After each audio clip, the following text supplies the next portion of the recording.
let's talk about influences. I often get asked in interviews what my influences have been. This usually means people want to know what cartoonists I admired when I was just starting out and things like that. But tonight I want to talk about the life experiences that have influenced the kinds of comics that I've drawn. This snapshot of me was taken while I was drawing Stuck Rubber Baby. In a way, all of the comics I'd drawn before and my experiences of comics came together to influence the particular kind of book I felt like writing and drawing in the 1990s. Obviously, I started off with one big influence. I wanted to draw cartoons and comics from childhood on. That's a given. Growing up as a preacher's kid had a lasting impact. When I was in college, LSD came to Birmingham. What can I say? It was the 60s. Working in theater during my college years changed what I thought art was all about. And discovering that I was gay put me on some unusual career paths. And spending my formative years in and around Birmingham, Alabama, during the height of the South civil rights struggles, left me with the raw memories that resurfaced in Stuck Rubber Baby. What I thought I'd do tonight is skim through the main turning points of my career and show how these influences have shaped my projects through the years leading up to Stuck Rubber Baby. When I was a kid, I thought drawing a newspaper comic strip would be the perfect way to achieve my dreams. And by the time I graduated from college, I'd already submitted one comic strip proposal after another to the newspaper syndicates. They all got rejected, of course, but I did have a break of sorts in 1970 when I was 27. The Birmingham Post-Herald gave me space for a daily funny animal comic strip called Topsin Button, which was a simple, low-key series with a pastoral feel. It gave me a chance to play around not so much with jokes, but with words, with language. For example, in this one, "Is that a history book you're so engrossed in today, Button?" "Yeah, I could never resist a good when done it." Around the same time, I opened a second creative front by launching a weekly strip called Barefootz at in the University of Alabama's student newspaper. Now, I was not a student at the University of Alabama. I went to Birmingham Southern College, but I was friends with the Crimson White editor, and she thought it would be cool for them to have an exclusive comic strip, and so she asked me to create one for them. So for her time in office, in that role of editor, I had a place to do this weekly comic strip, Barefootz. Now, under the surface, there was, it was very much like, to look at it, it looked like the kind of comic strips I was thinking about drawing from kids on. It looked like a daily newspaper comic, but there was an important difference, and that's where LSD came in.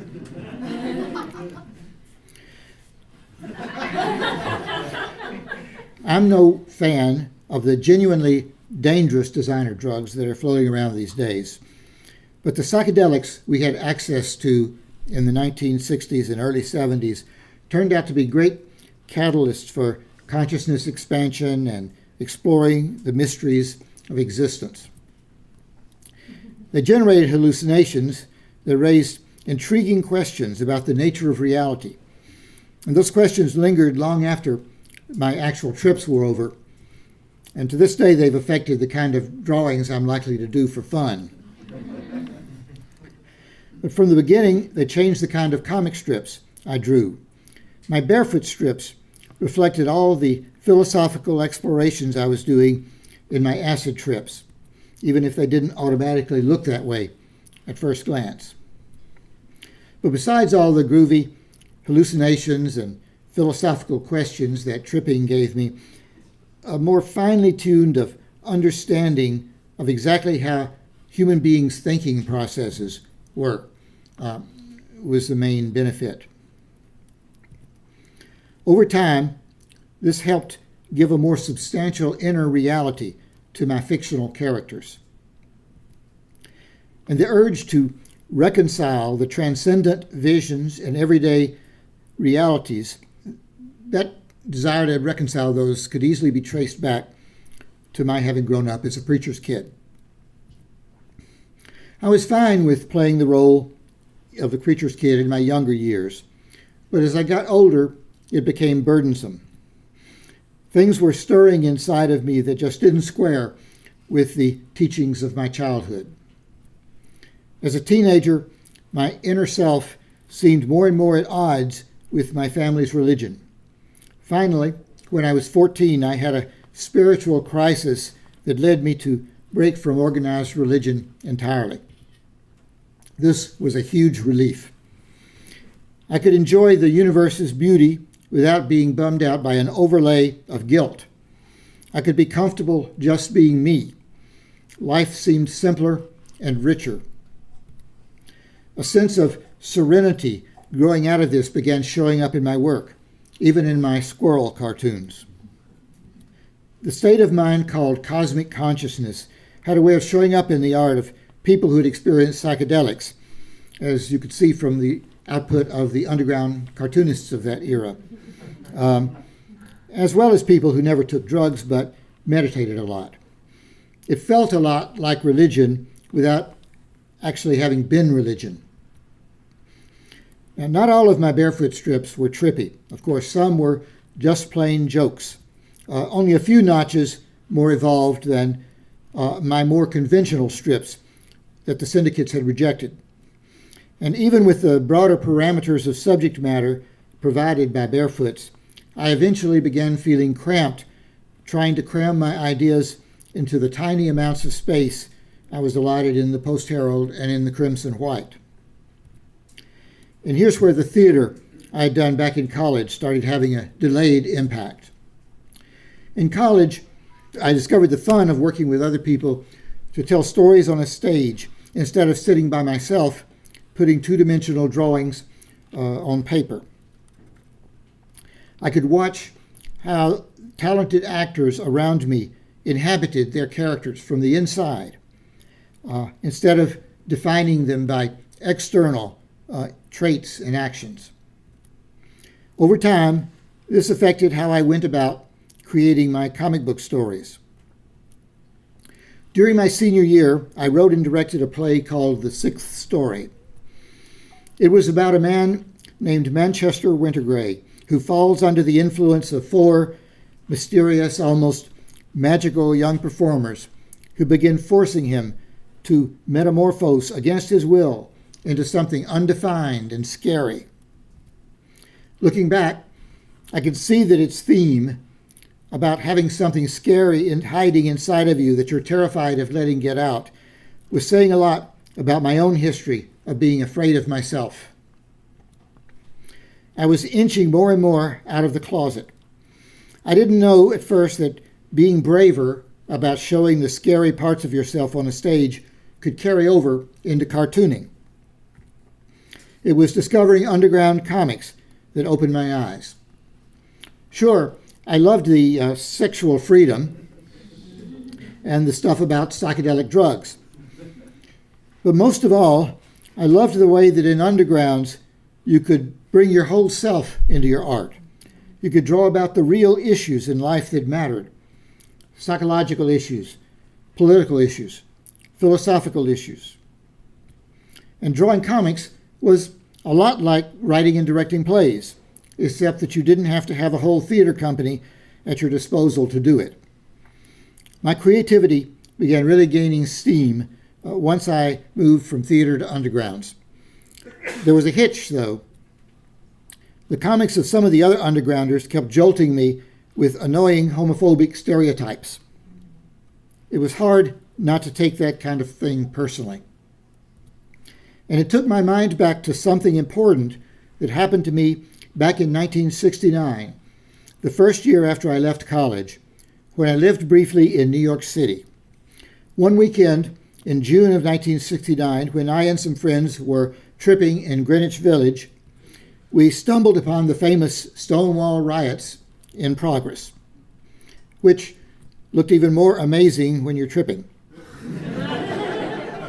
But it was hard to know what to make of what we were seeing. We couldn't help wondering if we were watching the beginnings of the hippie revolution that some people had been predicting. Was the government about to be overthrown? Well, not quite, but even when you're stoned, watching homosexual activists storming the barricades in behalf of all of us gay people, including me, gave me something to think about. This picture of me was taken 7 years after Stonewall, after I had moved back to Alabama and gotten a job working at a Birmingham advertising agency. My standing as an underground cartoonist had begun to take hold in my off hours, and I was getting more and more restless. I was torn between the preacher's kid side of me that wanted universal approval and the underground cartoonist side of me that wanted to kick over the traces. A scary anti-gay backlash was gaining ground in America. Harvey Milk was going to be assassinated in San Francisco soon, and Jerry Falwell's so-called moral majority was about to sew up its ownership of the Republican Party. I'd been reading about how the Stonewall riots I had seen were ushering in an energized gay liberation movement in more and more big American cities. I wanted to be part of that, but I was stuck in Alabama, drawing comic books at home and pasting up ads during the day. Underground comics were supposed to be about cutting through the bullshit and looking at the realities of life, and it ate at me more and more that there was an important part of myself that was not finding its way into my work. But could I correct that without being pigeonholed? Still, just sitting there in Alabama, keeping my gay side under wraps, at least in public, away from my friends, it was making me miserable. So I finally took a deep breath and made a move. I included a story called Gravy on Gay in the second solo issue of Barefootz Funnies. For the first time, I made gayness the central issue of one of my underground comic book stories.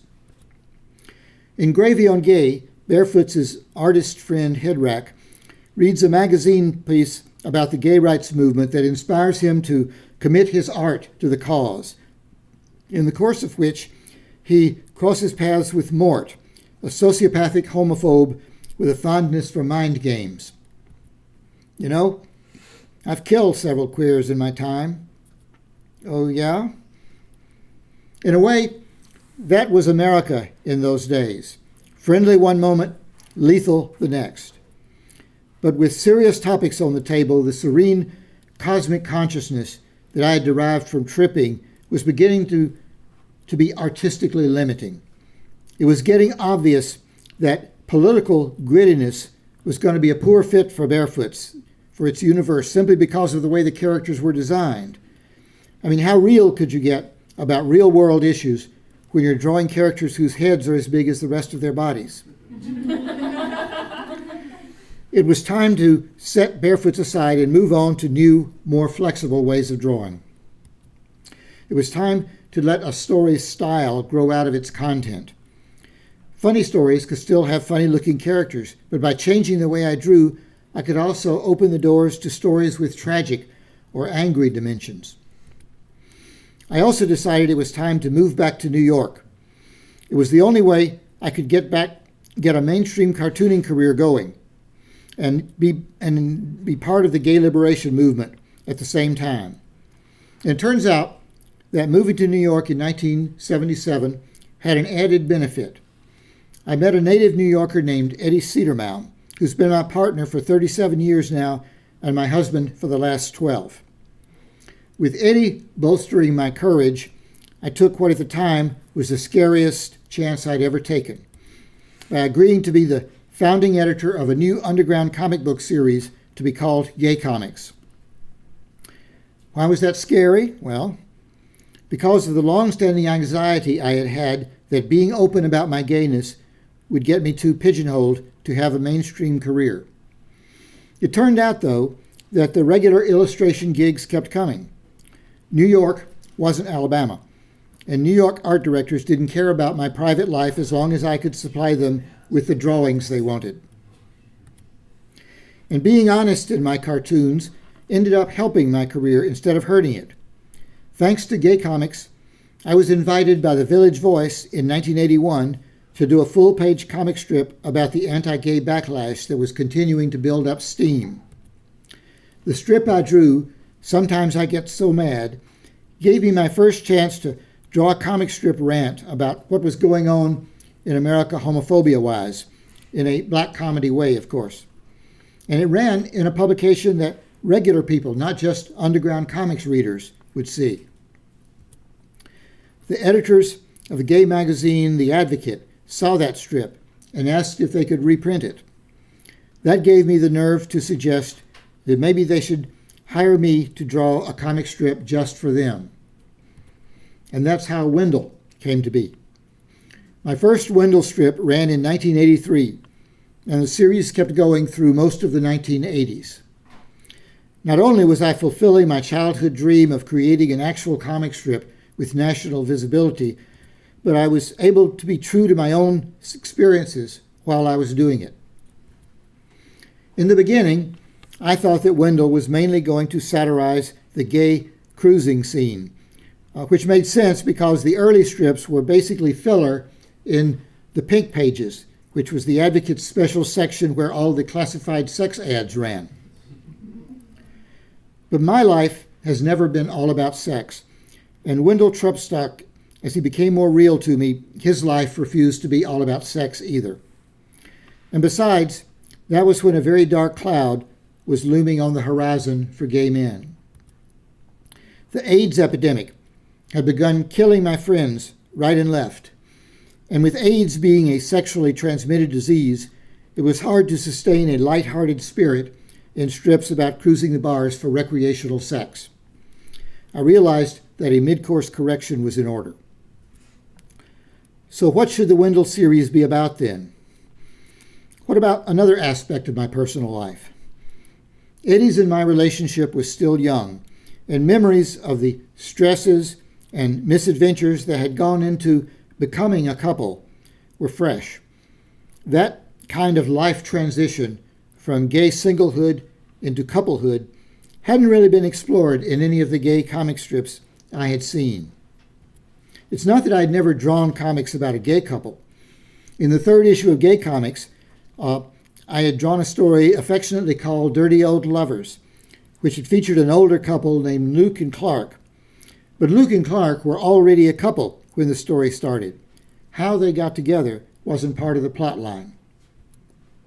The more I thought about it, the more excited I got about the new ground I could cover in Wendell by watching my title character slowly bond with another guy, the way Eddie and I had. So that's how Ollie Chalmers got brought into the strip. The real-life adaptations that went into Wendell and Ollie's life as they became a couple were funny because life is funny, and I could let them go through all the stuff that Eddie and I had gone through in real life, like participating as activists in gay activist organizations and dodging the personality excesses of community movers and shakers. And even though Eddie and I weren't raising any children, we had gay friends who were. Over time, I ventured into the darker sides of gay life in the 80s, like being gay bashed and confronting illness and death during an epidemic. The idea was to use Wendell to mirror what the Advocate's gay readers were going through themselves in their actual lives. So when queers were arrested in a gay rights demonstration during the 1987 March on Washington, so were my Wendell characters. I wasn't consciously thinking of the serialized Wendell strip as any kind of novel when I was doing it, but when a friend commented that that's what it amounted to, I had to admit there was some truth in what she said. It certainly made me more confident that I could let a story about fictional characters spin out over a long span of years, which happened to be what was lying in store for me next. I spent 4 years drawing Stuck Rubber Baby, and the results ended up being the culmination of all of the influences that came before. It obviously grew out of the formative years I spent watching the civil rights movement unfold at close range in my hometown, and the book's connections to my sexual orientation are obvious. But all of those other influences I've talked about were part of the picture too, in ways I'll describe as I go along. Sooner or later, people who read Stuck Rubber Baby usually get around to asking me, "Were you Toland Polk?" Now, I could just say sure, and that would encourage readers to believe Toland's story right off the bat, at least until somebody bothered to check out my actual history and learn that I was in college in 1963, not pumping gas at a service station. That said, though, Toland and I do have some things in common. We're both gay, and we both spent a lot of years trying hard not to be gay. And in the course of trying hard not to be gay, we both became accidental fathers. Also, we both came of age during the height of the civil rights turmoil, and we both lived in southern cities that seemed to make a project out of behaving badly.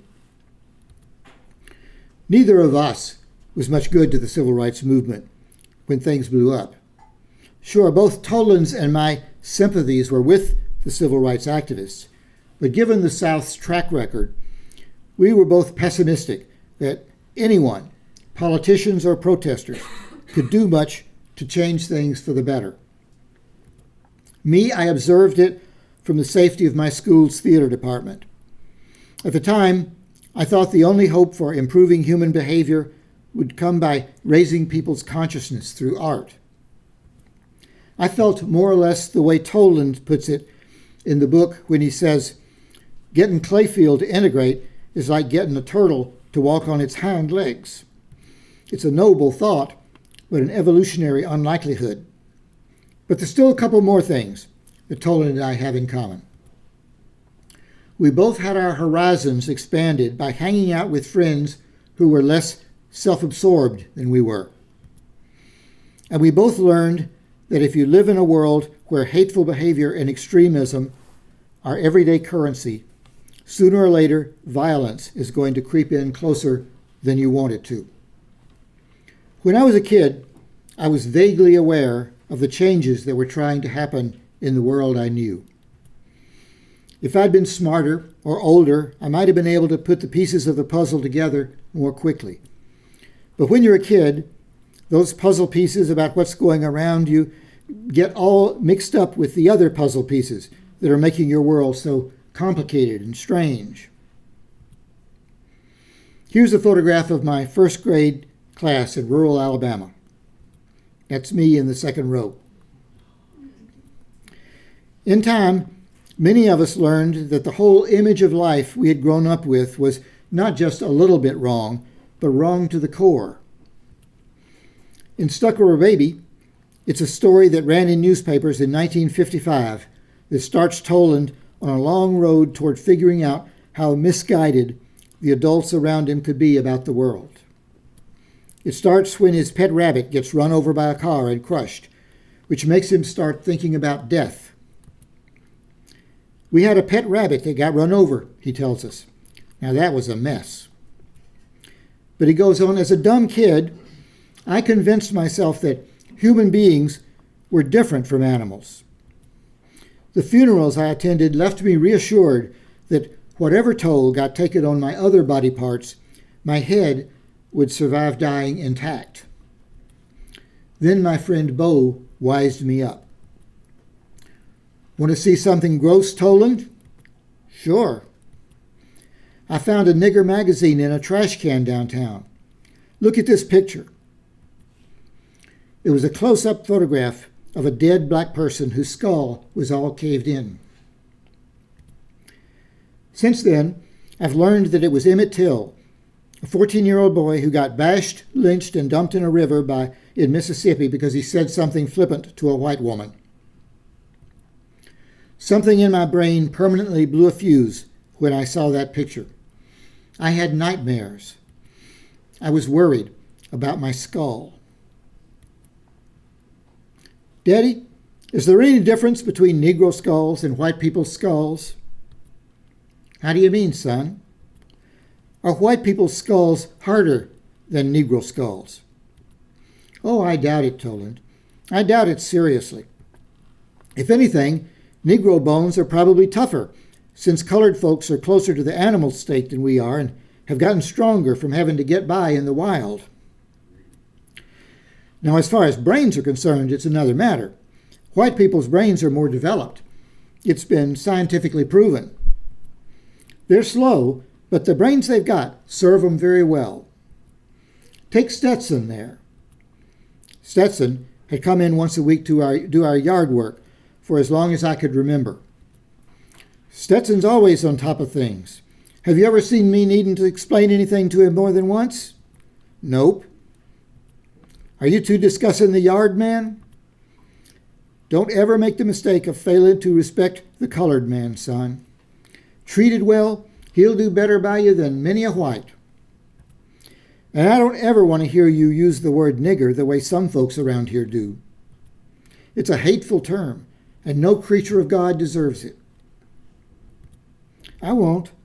I never do. Later, I'd look back nostalgically at the way my dad always took time to explain stuff to me in his fucked up way.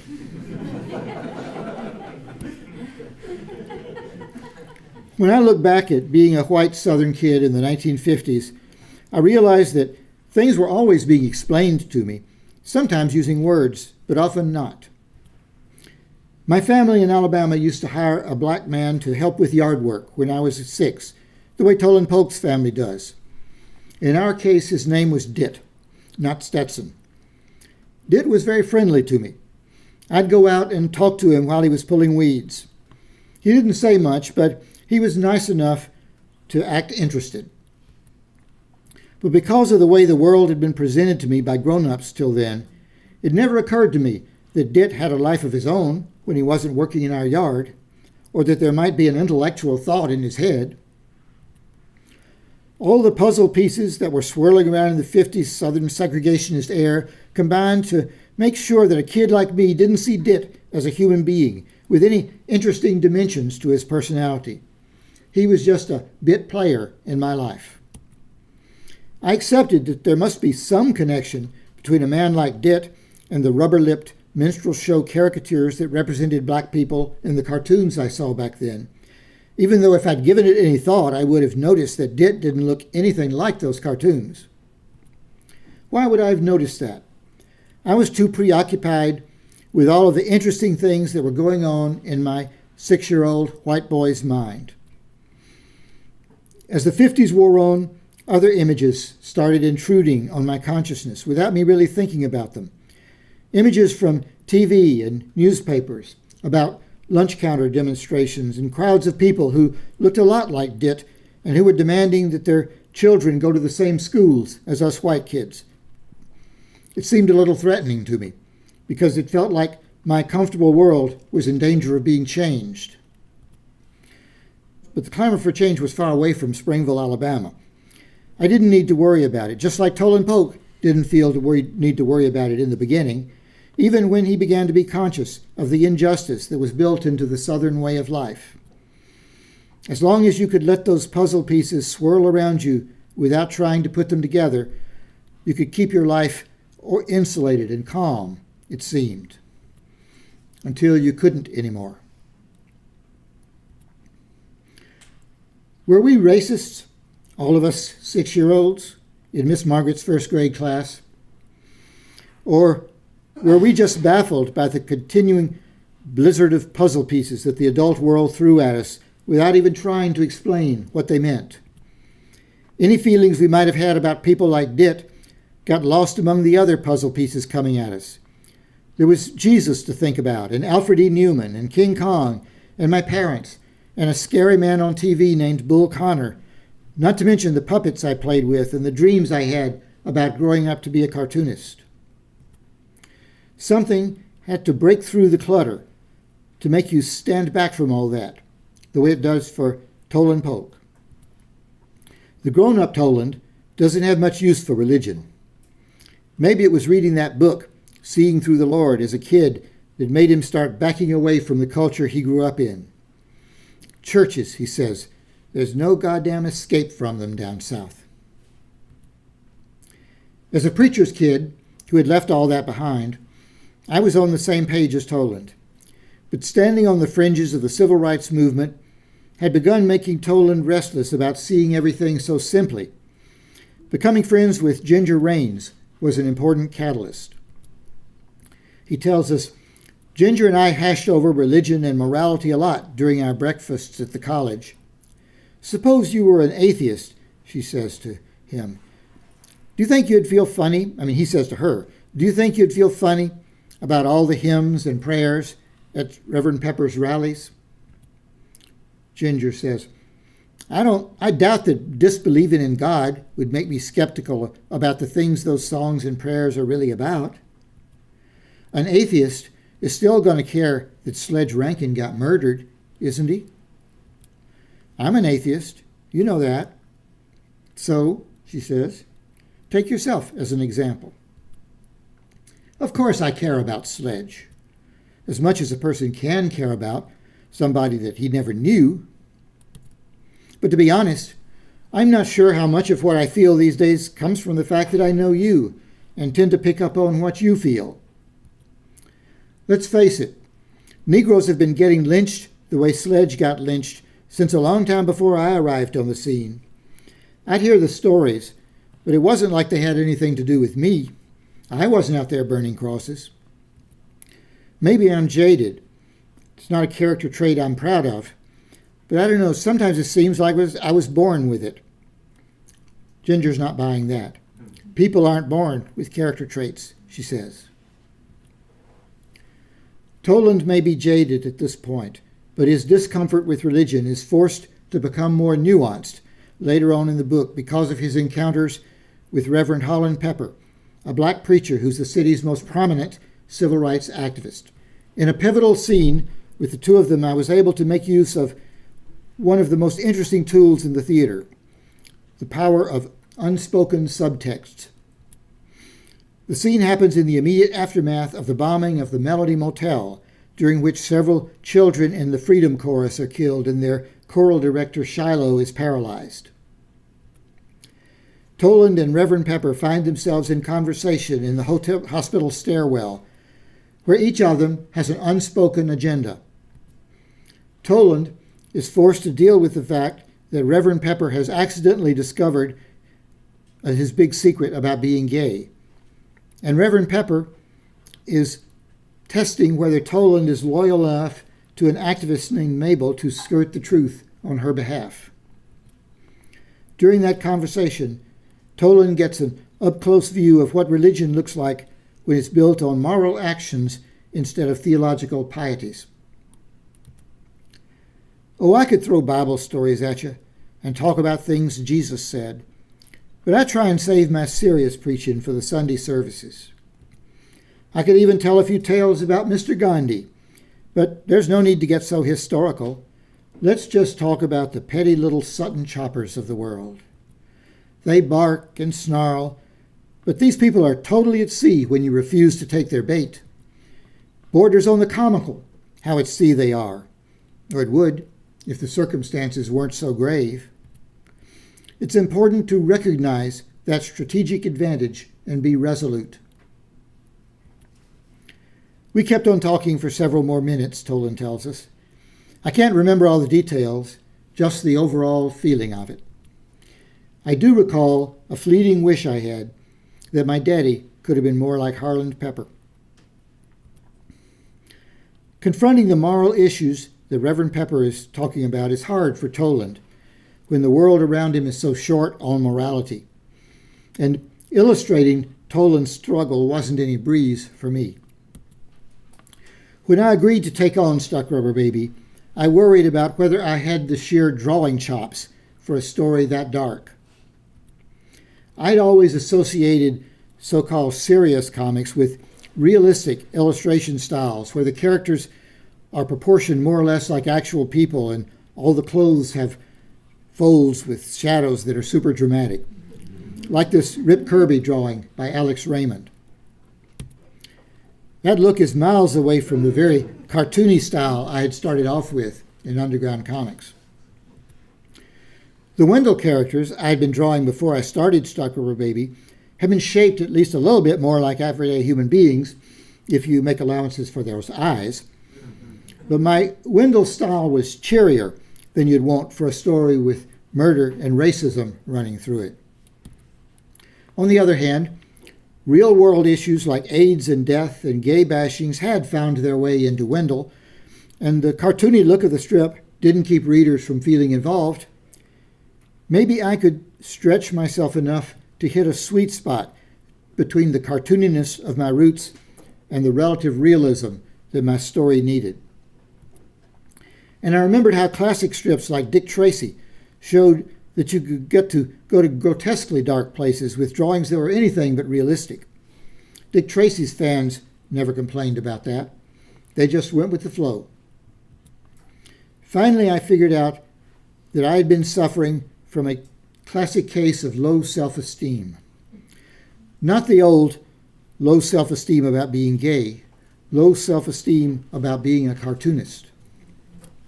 Without realizing it, I was letting my theater major self spook me about what could be accomplished in a comic book. In college, I had been awed by the theater's power to stir audiences' souls with timeless art about complex characters and themes. By comparison, cartooning seemed to come with built-in limitations on how deep it could go. Things moved in plays. There was music and expressive lighting that could transport you outside of yourself. Flesh and blood actors used their voices to communicate significant insights about life to audiences that were there in the same room with them. The expressive possibilities of inked lines on paper read by audiences far away seemed doomed to shallowness by comparison. Sure, comics were diverting, but could Sarge and Beetle Bailey move anybody to tears or create transcendent moments of music and grandeur?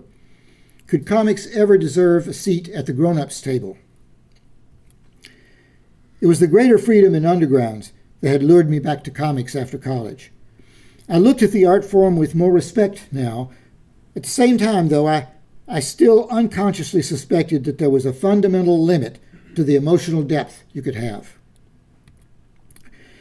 When you were telling stories with flat, silent, unmoving drawings, how deep could you go? When you've got to hold down the word count to make room for the pictures. But I got less anxious when I remembered a lesson that I had learned from the feedback I got from readers of a story of mine that had run in Gay Comix called Billy Goes Out. I had been surprised by how moved some readers had told me they had been by that story. Not just moved by what happened in its pages, moved by a more detailed story than the one I had actually drawn. And I finally figured out that the real story in a comic doesn't happen on paper at all. It happens inside the reader's imaginations. The drawings that readers look at are just a creative catalyst. And inside our imaginations, just like in our dreams, people move, make sounds, and have feelings. They even make music. Inside our heads, characters aren't flat and drawn in ink. They're made out of flesh and blood. My biggest challenge in fleshing out Stuck Rubber Baby wasn't going to be making my drawings look realistic. I had to make the story inside my readers' heads feel real. I had various strategies for doing that, more than I have time to talk about tonight. But one was, say, using song lyrics from the era, pop songs, folk tunes, to help readers, from my generation at least, relax into the everyday feelings they could remember from their own past lives. If you're hearing familiar tunes in the back of your mind as you read, you're halfway into the character's world already. Another example of trying to draw readers viscerally, as opposed to intellectually, into an emotional scene came after Toland meets with his sister Melanie at a pancake house to tell her about Ginger's pregnancy. Melanie goes ballistic when she realizes that an abortion may be on the table. That glob of cells you're planning on washing down the drain has a little bit of you and a little bit of Ginger in it, and it's alive. Think about it. After that conversation, Toland does think about what Melanie said. But using so-called thought balloons with words stuffed into them would have been a lame way to communicate what he's thinking. Instead, I borrowed an acting technique called sense memory from my theater days to help readers suspend their disbelief. I emphasized physical sensations that we've all shared. The idea being that someone who's remembering what certain experiences feel like physically will identify with the character who's feeling them, instead of thinking, hey, this is only a comic book. We all know what gray, rainy days feel like, so I invite readers to project their own sense memories onto Toland's ruminations. The rain had stopped when my sister and I parted company. There were puddles everywhere, and a gray October chill had settled in. It being too muddy for me to sprawl on the bank of the lake in my usual fashion, I found a damp tree stump to sit on. Part of me stayed aware of the stump's wetness, which crept through my jeans until my hindside was numb and clammy. Another part of me watched the imaginary children who were scampering over the water's rippling surface. And here we see the children Toland is imagining, spilling out of the confining panel's border into an expansive vista that fills the top half of the page that follows, bleeding off both sides and the top of the page. It's an image expansion that signals the transformation of mere thoughts into an epiphany of sorts, sweeping the reader into a visual metaphor that communicates Toland's inner conflicts and yearnings about parenthood in the form of imagined images. Imaginary dads and mommies soon arrived on the scene. I'd been raised to expect that I'd be one of their number someday. Funny how expectations can evaporate. They leave a mark, though. Melanie was right. I could never claim it didn't matter. At that point, there's an abrupt shift from poetic panorama to a series of tight, identically sized, constricted panels, a quick cut in movie terms, a leap in time, place, and mood that signals the tensions that descend as Toland, soulfully, if not wisely, proposes marriage to Ginger. It's been a quiet, contemplative scene before then, but meanwhile, in a larger sense, a circle of violence is closing in on Toland. I could identify. To live in the Deep South in those days was to feel the winds of violence always in the air. The whiteness of my skin, though, put me in the privileged position of not having to choose between everyday freedoms and living in fear for my life. I could watch safely from the sidelines and be amazed and often shamed by the courage others were showing while I watched through my window of privilege. Now, here I was in 1991, setting out to draw a comic book about those past winds of violence while sitting in my New York drawing board. I knew what was in store. I was going to be drawing pictures that showed the kind of violence that 30 years older had taken the lives of real people whose real blood had spilled out of their veins.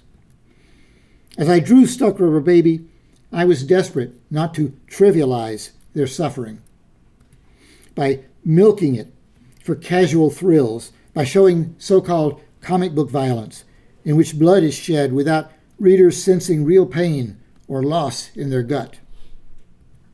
I wanted to pull my readers inside of the violence. I wanted them to feel it the way I had felt it from inside my character Wendell when a gay basher slammed his jaw with the heel of his hand. Not a terrible injury, but an image that was especially hard to draw because I had come to know and care about Wendell. I wanted to protect him. I wanted Stuck Rubber Baby's readers to care about Toland's friend Sammy, to experience the full magnitude of his struggle to survive from inside of him, to endure his terror along with him. That's what was on my mind when Toland was standing on the stage of Alley Sacks during Sammy Noon's memorial, and he's forced to confront the difference between the safety he has tried to cling to and the sacrifices being demanded of others more courageous than him. It's a scene of epiphany, but also of horror. It's theatrical because it takes us further inside of Toland's head than we've gone before.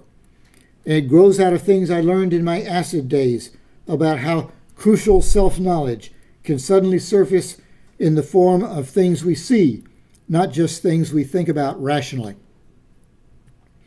It starts when Toland's eyes become fixated on his drastically injured friend Shiloh, who is paralyzed in the Melody Motel bombing, and the gravity of Toland's own fear about being real about himself overwhelms him.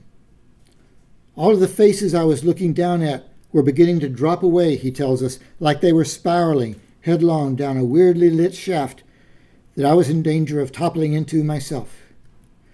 I wondered if I was going to pass out, and for some reason my eyes locked onto Shiloh's eyes, and it came back to me what had put him in that wheelchair. And I imagined the explosion at the Melody Motel, and what it must have been like to be Shiloh and see a flaming tornado of shattered beams and concrete blasting toward me. And then I was on the back steps of the Wheelery again. And then something really bizarre took over. It was like I was Sammy, and I was feeling what Sammy felt. And strange men's hands were all over me, dragging me somewhere that I didn't want to go, while a calloused hand clamped itself across my face so that my scream was as trapped as I was. And a forked twig dug into the sore place where my wrist was bandaged, and a splinter from Riley's treehouse slid into me like a needle. And I felt the rough loop of rope being shoved down over my face. And then the hands weren't holding on to me anymore, and I was falling. In that most horrific moment in Stuck Rubber Baby, I wanted to take the readers inside of Sammy Noon's head as he was murdered. And all through the book, I tried to take readers inside of Toland's head, in the closet space of a closeted gay man, a space I suspected that most of my straight readers had never been before. I wanted to take them inside the messed up mind of the segregated South, inside the struggles that many queer folks have had to go through if they're going to learn how to be comfortable with their true selves. No matter how many preachers have told them they had something to be ashamed of.